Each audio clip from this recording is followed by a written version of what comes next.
My name is Grace. I am 23 years old, and I live in a quiet cottage near the ocean. I looked across the heavy wooden table at the two people who gave me life, and then threw me away. My mother smoothed her silk scarf, and my father checked his expensive watch. They were smiling at me. It wasn't a kind smile. It was the smile you give a child who doesn't understand how the real world works. To them, I was still the fragile girl they kicked out on her 18th birthday with nothing but a suitcase and a lot of fear. They thought I was sitting here because I was desperate. They thought I was weak. Today was the final reading regarding my grandfather's estate. The number was staggering, $3.8 billion. I could see the greed in their eyes. They were already spending the money in their heads. They assumed they would be the ones to manage it. After all, they had spent years telling everyone I was unfit and too emotional to handle anything important. But as the attorney cleared his throat to speak, I didn't feel afraid. I felt a strange, cold calm. My parents thought they were looking at a victim. They had no idea that Grandpa William had left a final instruction that would change everything. They thought they were here to collect a fortune. They didn't know they were actually here to lose it all. But before I tell you how everything flipped, like and subscribe, drop a comment. Where are you watching from? My name is Grace. I am 23 years old. I learned very early that in my house, love wasn't free. It was something you had to buy, but I never had the right currency. My parents, Richard and Alina, were people who loved success. They loved things they could show off to their friends at the country club. They loved things that looked good on a holiday card. My brother, Daniel, was one of those things. I was not. The difference between us was clear before we were even teenagers. Daniel was loud. He was confident. If he walked into a room, he demanded attention, and my parents gave it to him gladly. If he drew a picture, my mother would frame it and put it in the hallway. She would tell everyone, "Look at the bold lines. He has such a vision." If I drew a picture, she would glance at it while checking her emails on her phone. "That's nice, Grace," she would say, her voice flat. "But maybe you should spend more time on your math homework. Art doesn't pay the bills." It wasn't just about art or math. It was about who we were. I remember one specific Tuesday when I was 12. It was raining hard. I had come home from school with a fever. I felt terrible. My head was pounding and I was shivering. I walked into the kitchen looking for my mother. She was on the phone, laughing. Daniel was sitting at the counter, eating a sandwich. He had just failed a history test. I saw the paper on the counter with a big red F on it. "It's the teacher's fault," Daniel was saying, his mouth full. "He asks questions about things we didn't even read." My mother hung up the phone and looked at him with sympathy. "I know, honey. Mr. Henderson is too rigid. I'll send an email to the principal tomorrow. We can't have your GPA suffering because a teacher doesn't know how to do his job. Do you want some ice cream to feel better?" Then she looked at me. I was leaning against the doorframe, sweating and pale. "Grace, why are you standing there like that?" she asked. Her tone wasn't worried, it was annoyed. "I don't feel well," I whispered. She sighed. It was a long, loud sigh. "Honestly, Grace, you are always not feeling well. You're so fragile. It's just a little rain. Go upstairs and lie down. And don't get Daniel sick, he has soccer practice tomorrow." That was the dynamic. Daniel's failure was someone else's fault. My sickness was an inconvenience. As we got older, the gap became financial. It wasn't just affection anymore, it was money. When Daniel turned 16, my parents bought him a brand new sports car. It was black, shiny, and loud. They put a big red bow on it and took 100 photos for Facebook. "Our boy is hitting the road," my dad captioned it. 2 months later, Daniel crashed it. He was driving too fast and hit a mailbox and a fence. I watched from my bedroom window as my dad inspected the damage. I expected him to be furious. I expected him to yell. Instead, he slapped Daniel on the back. "It happens, son," Dad said. "Cars can be replaced. At least you were driving aggressively. That shows leadership. We'll get you a better one." A year later, I turned 16. There was no car, there was no party. "We think it's better if you focus on your studies," my dad told me at dinner. "You get distracted easily, Grace. A car would just be a temptation to waste time. Besides, the bus is safe." I didn't argue. I learned not to argue. Arguing just made them call me emotional.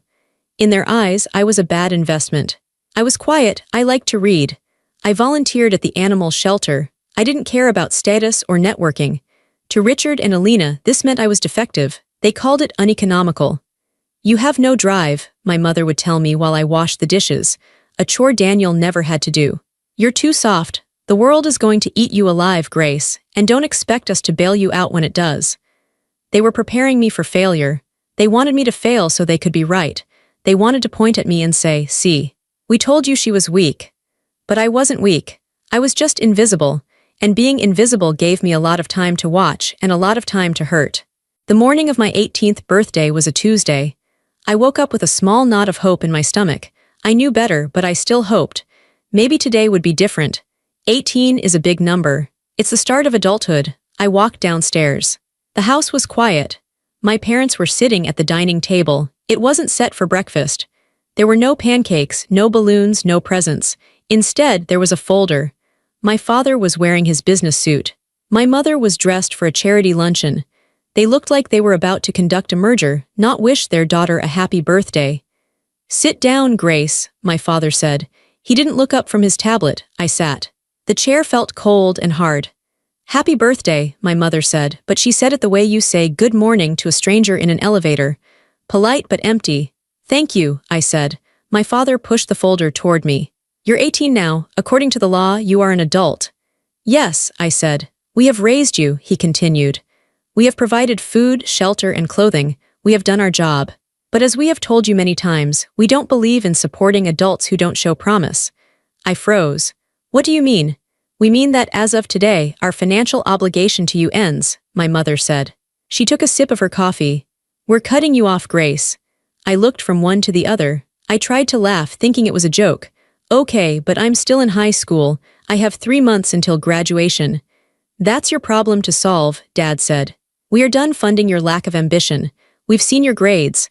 They're fine, but they aren't stellar. You don't have a business plan. You don't have a vision. We aren't going to pour money into a sinking ship." "Where am I supposed to go?" I asked. My voice started to shake. "You're smart enough to figure it out," Mom said. "Or maybe you aren't. This is your test. Sink or swim." "But what about Daniel?" I asked. I couldn't help it. "Daniel is 20. He's in college. You pay for his apartment. You pay for his tuition. You give him an allowance." My father slammed his hand on the table. The sound echoed in the big, empty room. "Do not compare yourself to your brother," he shouted. "Daniel is building a future. Daniel is making connections. He is an investment. You are just existing." "We've packed a bag for you," my mother added calmly. She pointed to the hallway. There was one suitcase standing by the door. It was my old suitcase, the one with the broken zipper. "You have an hour to collect anything else you need," she said. "We're changing the locks at noon." I stared at them. They weren't angry. They weren't sad. They were indifferent.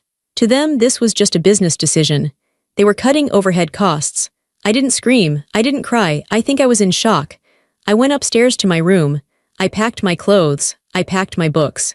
I took the photo of my grandmother, my mom's mom, who had died years ago. I left everything else. When I walked out the front door, neither of them came to say goodbye. I heard the TV turn on in the den. They were already moving on with their day. I had $75 in my pocket from babysitting. I had nowhere to go. I called my friend Sarah. I was crying so hard I could barely speak. Sarah's mom let me sleep on their couch. I stayed there for 3 weeks. I got a job at a diner washing dishes. Then I got a second job cleaning offices at night. I finished high school while working 40 hours a week.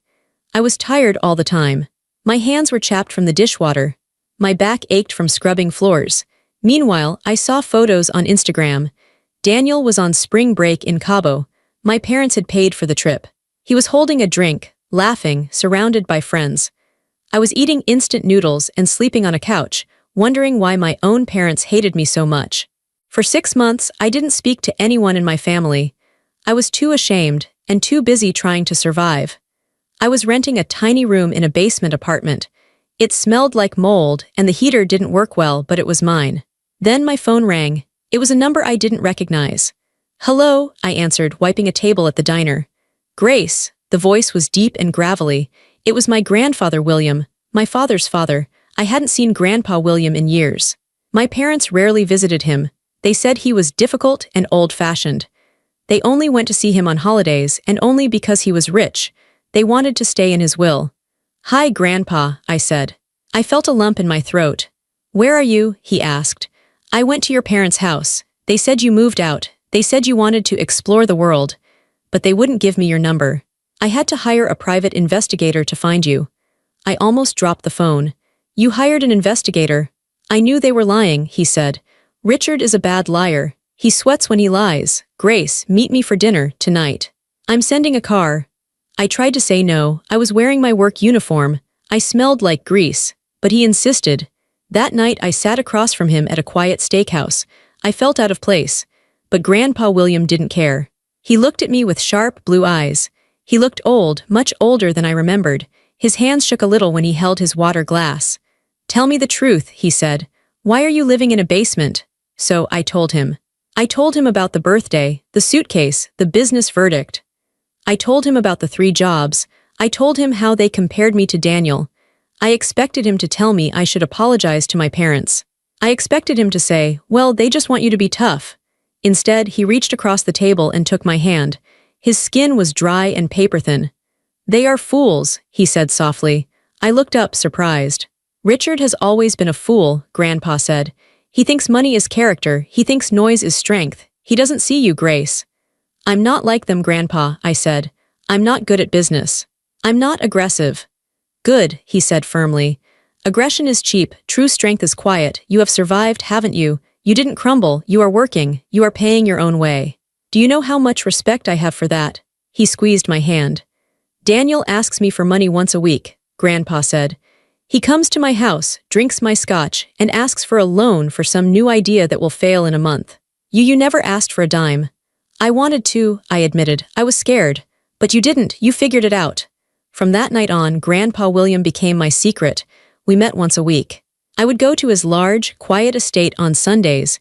We didn't talk about money. We talked about books. We talked about history. We sat in his garden and watched the birds. He was the first person to ask me what I thought about things. What is your opinion on this article, Grace? He would ask. I don't know, Grandpa. Dad always said my opinions were emotional. Your dad is an idiot, he would snap. Tell me what you feel. Feelings are information. Use them. He made me feel smart. He made me feel seen. He saw my sensitivity not as a weakness, but as a superpower. You notice things, he told me once. You notice when I'm tired before I say it. You notice when the gardener is having a bad day. That is perception, Grace. That is valuable. Business isn't just about numbers. It's about people. If you understand people, you understand everything. He offered to pay for my college.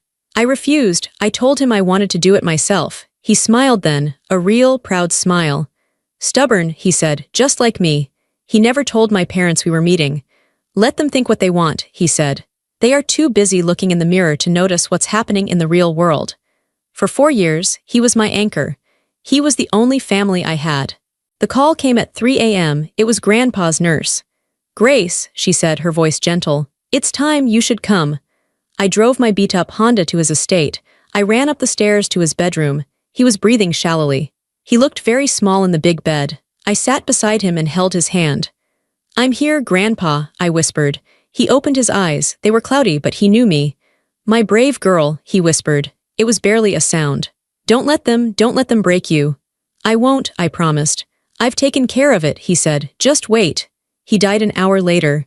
I was holding his hand when his heart stopped. I cried until I couldn't breathe. I felt like the roof had been ripped off my life. He was my safety. He was the only one who loved me. Then the door opened. My parents walked in.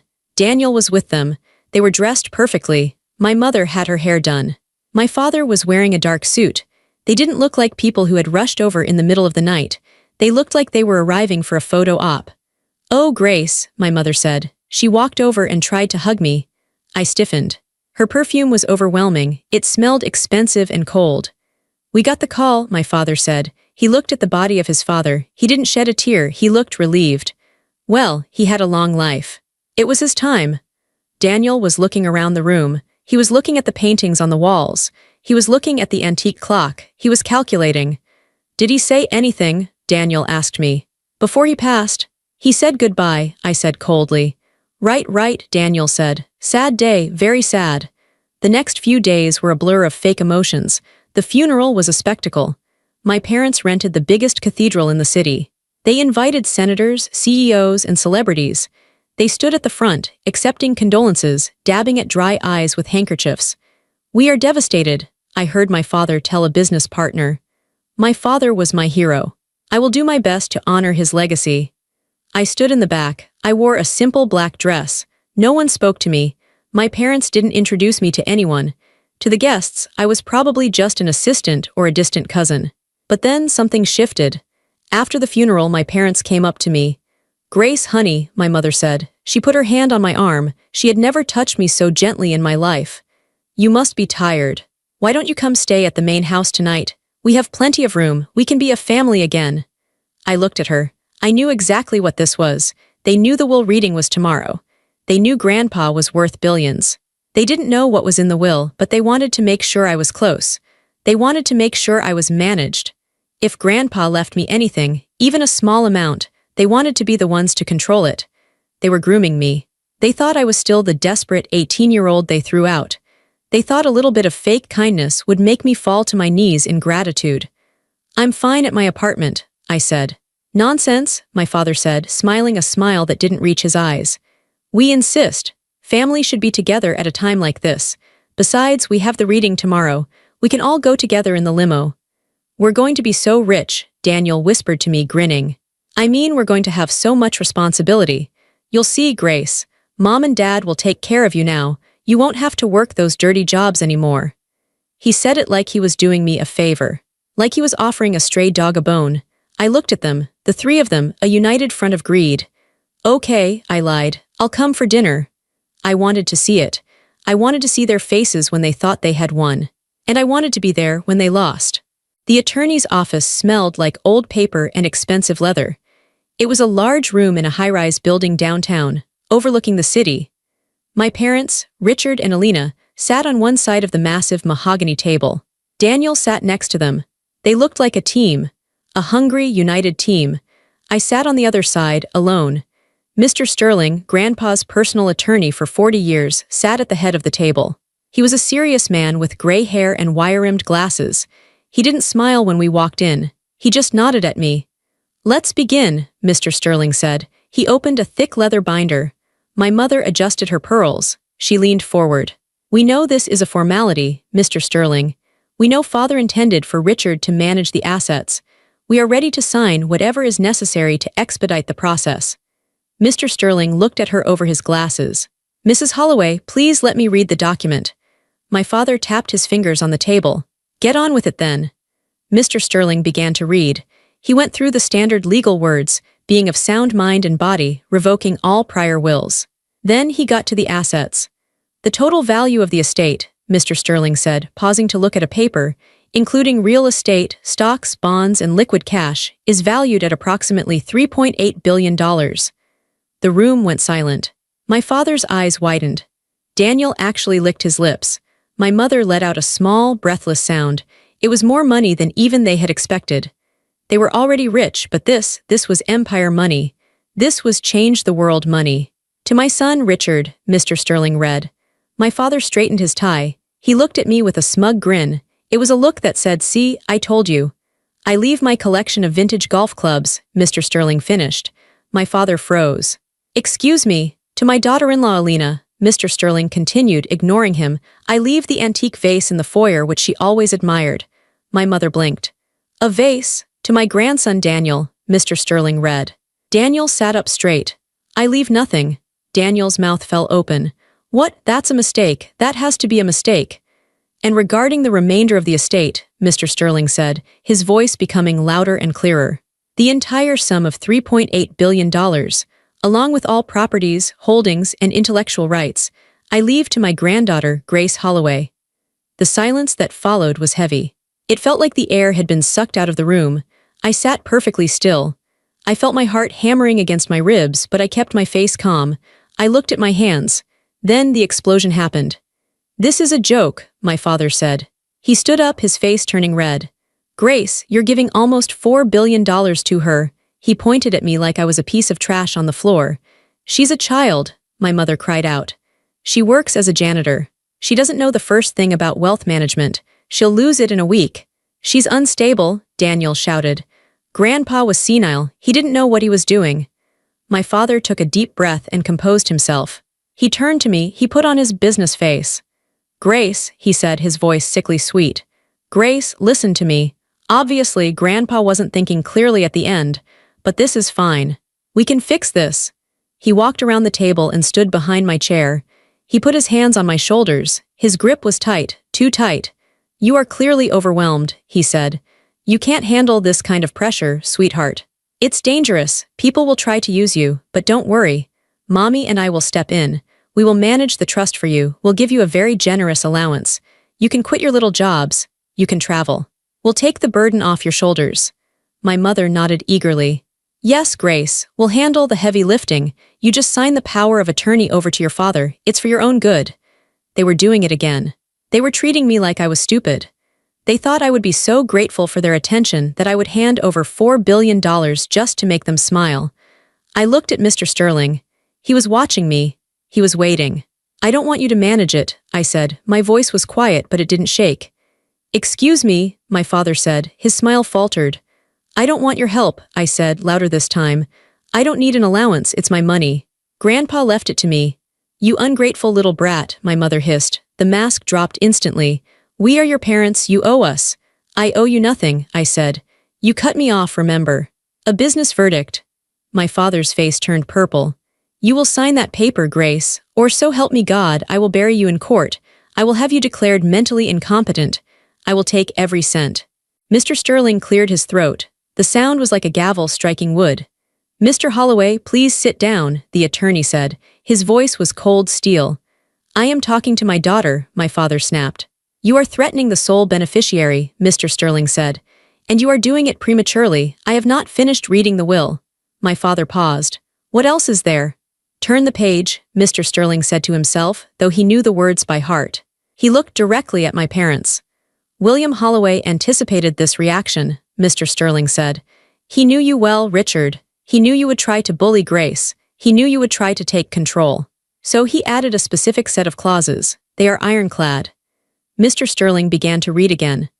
Clause 4. Independence of the beneficiary.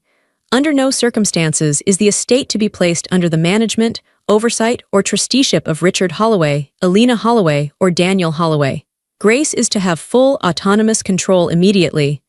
My parents looked like they had been slapped. Clause 5. The interference penalty, Mr. Sterling read. He looked up to make sure they were listening. If Richard, Alina, or Daniel attempt to contest this will, if they attempt to file for guardianship of Grace, or if they attempt to coerce her into signing over assets, they are to be immediately and permanently disinherited from any family trusts previously established. Furthermore, Grace is instructed to dissolve the family charitable foundation, which Richard uses for his public image, and redirect all funds to animal shelters. My father sat down heavily. He looked like he was having a heart attack. The foundation was his pride and joy. It was how he got into all the fancy parties. He can't do that, my father whispered. He can, and he did, Mr. Sterling said. But there is one more thing, a personal letter. He wanted me to read it to you. Mr. Sterling pulled out a single sheet of paper. It was handwritten. I recognized Grandpa's shaky script. Dear Richard and Alina, you are probably angry. You are probably wondering why I chose Grace. You think it is a mistake. It is not. I watched you for years. I watched you ignore the only child you had who possessed a kind heart. I watched you throw her away because she didn't fit your image. You value money more than blood. You value status more than love. I chose Grace not because she is my granddaughter, but because she is a good person. She struggled and you let her. She starved and you ate well. She needed you and you turned your backs. You think she is weak because she is quiet. You are wrong. She is the strongest of you all. She survived your neglect without becoming bitter. That is a miracle. The money is hers. If you want anything from her, you will have to learn to ask. And for the first time in your lives, you will have to accept that she has the power to say no. William. The room was silent for a long time. Daniel was the first to speak. He looked at me, his eyes wide and terrified. Grace, he said. Grace, look, I know I was a jerk sometimes, but we're siblings. You wouldn't really cut me out, right? I have loans. I have the car payments. You'll help me, right? I looked at him. I remembered him laughing while I washed dishes. I remembered him crashing his car and getting a new one while I took the bus. I don't know, Daniel, I said calmly. I'll have to think about it. It might not be a good investment. He flinched. It was the exact phrase our father had used on me 1,000 times. My father stood up. He didn't look at me. He looked at Mr. Sterling. We'll see you in court. I wouldn't recommend it, Mr. Sterling said dryly. They stormed out. My mother was crying not tears of sadness but tears of rage. Daniel followed them like a lost puppy. I stayed in the chair. Mr. Sterling closed the binder. He smiled at me, a genuine, warm smile. "He was very proud of you, Grace," he said. "Now, shall we get to work?" They didn't listen to the warning. Their greed was too strong. 2 weeks later, I was served with a lawsuit. My parents filed a petition claiming I was mentally unfit to manage the estate. They claimed I had undue influence over Grandpa in his final days. They claimed I had manipulated a senile old man. It was a lie, a nasty, public lie. The trial became a spectacle. My parents hired a team of aggressive lawyers. They gave interviews to the press. "We are just concerned for our daughter," my mother told a reporter, wiping away a fake tear. "She has a history of emotional instability. This kind of money is a burden. We just want to protect her." I didn't give interviews. I didn't go on TV. I just listened to Mr. Sterling. "Let them talk," he said. "The truth is in the evidence." The day of the final hearing, the courtroom was packed. My parents sat with their lawyers, looking confident. They thought they were going to win because they always won. They were rich, powerful people. I was just Grace. Their lawyer stood up. He was a loud man who liked to pace around. "Your Honor," he said, "Grace Holloway is a fragile young woman. She has worked menial jobs for years. She has no education in finance. She was estranged from the family. Suddenly, she appears at the grandfather's deathbed and walks away with billions. It is clear manipulation." He called my mother to the stand. She cried. She told the judge I was troubled and confused. Then it was Mr. Sterling's turn. He didn't pace, he stood still. "Your Honor," he said, "the petitioners claim they are motivated by love and concern. I would like to submit evidence A." He projected an email onto the screen in the courtroom. It was from my father to his financial advisor, dated 3 years ago. Subject: the girl, body. "Don't worry about Grace. We cut her off. She's sinking. She'll be begging to come back in a year and then we can control her terms. Focus on Daniel's trust." My father's face went pale. The courtroom murmured. "And evidence B," Mr. Sterling said. It was a log of visitors to Grandpa's estate. "In the last 4 years of William Holloway's life," Mr. Sterling said, "Grace Holloway visited him 208 times. She spent every Sunday with him. She took him to doctor appointments. She read to him." He turned to the jury. "Richard and Alina Holloway visited him 12 times, mostly on holidays, and usually for less than an hour." Mr. Sterling looked at my parents. "This is not a case of a granddaughter manipulating an old man," he said. "This is a case of a granddaughter being the only one who actually loved him. And now the people who ignored him want to steal what he gave her." The judge was a stern woman with sharp eyes. She looked at the evidence. Then she looked at my parents.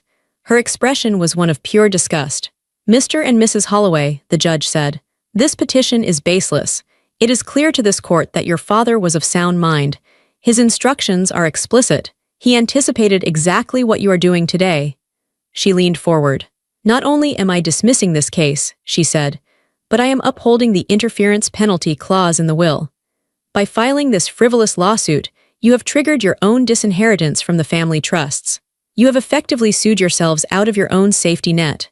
My mother gasped. My father looked like he had been punched in the stomach. "The estate belongs to Grace Holloway," the judge ruled. "Case closed." I walked out of the courtroom. Reporters were shouting questions. Cameras were flashing. My parents were arguing with their lawyers in the corner, looking panicked. I didn't stop. I walked straight to my car. I didn't feel giddy. I didn't feel triumphant. I just felt clean. The truth was out. Everyone knew who they really were. They didn't listen to the warning. Their greed was too strong. 2 weeks later, I was served with a lawsuit. My parents filed a petition claiming I was mentally unfit to manage the estate. They claimed I had undue influence over Grandpa in his final days. They claimed I had manipulated a senile old man. It was a lie, a nasty, public lie. The trial became a spectacle. My parents hired a team of aggressive lawyers. They gave interviews to the press. "We are just concerned for our daughter," my mother told a reporter, wiping away a fake tear. "She has a history of emotional instability. This kind of money is a burden. We just want to protect her." I didn't give interviews. I didn't go on TV. I just listened to Mr. Sterling. "Let them talk," he said. "The truth is in the evidence." The day of the final hearing, the courtroom was packed. My parents sat with their lawyers, looking confident. They thought they were going to win because they always won. They were rich, powerful people. I was just Grace. Their lawyer stood up. He was a loud man who liked to pace around. "Your Honor," he said, "Grace Holloway is a fragile young woman. She has worked menial jobs for years. She has no education in finance. She was estranged from the family. Suddenly, she appears at the grandfather's deathbed and walks away with billions. It is clear manipulation." He called my mother to the stand. She cried. She told the judge I was troubled and confused. Then it was Mr. Sterling's turn. He didn't pace, he stood still. "Your Honor," he said, "the petitioners claim they are motivated by love and concern. I would like to submit evidence A." He projected an email onto the screen in the courtroom. It was from my father to his financial advisor, dated 3 years ago. Subject, the girl, body. "Don't worry about Grace. We cut her off. She's sinking. She'll be begging to come back in a year and then we can control her terms. Focus on Daniel's trust." My father's face went pale. The courtroom murmured. "And evidence B," Mr. Sterling said. It was a log of visitors to Grandpa's estate. "In the last 4 years of William Holloway's life," Mr. Sterling said, "Grace Holloway visited him 208 times. She spent every Sunday with him. She took him to doctor appointments. She read to him." He turned to the jury. "Richard and Alina Holloway visited him 12 times, mostly on holidays, and usually for less than an hour." Mr. Sterling looked at my parents. "This is not a case of a granddaughter manipulating an old man," he said. "This is a case of a granddaughter being the only one who actually loved him. And now the people who ignored him want to steal what he gave her." The judge was a stern woman with sharp eyes. She looked at the evidence. Then she looked at my parents. Her expression was one of pure disgust. "Mr. and Mrs. Holloway," the judge said, "this petition is baseless. It is clear to this court that your father was of sound mind. His instructions are explicit. He anticipated exactly what you are doing today." She leaned forward. "Not only am I dismissing this case," she said, "but I am upholding the interference penalty clause in the will.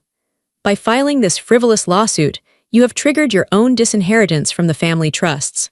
You have effectively sued yourselves out of your own safety net." My mother gasped. My father looked like he had been punched in the stomach. "The estate belongs to Grace Holloway," the judge ruled. "Case closed." I walked out of the courtroom. Reporters were shouting questions. Cameras were flashing. My parents were arguing with their lawyers in the corner, looking panicked. I didn't stop. I walked straight to my car. I didn't feel giddy. I didn't feel triumphant. I just felt clean. The truth was out. Everyone knew who they really were.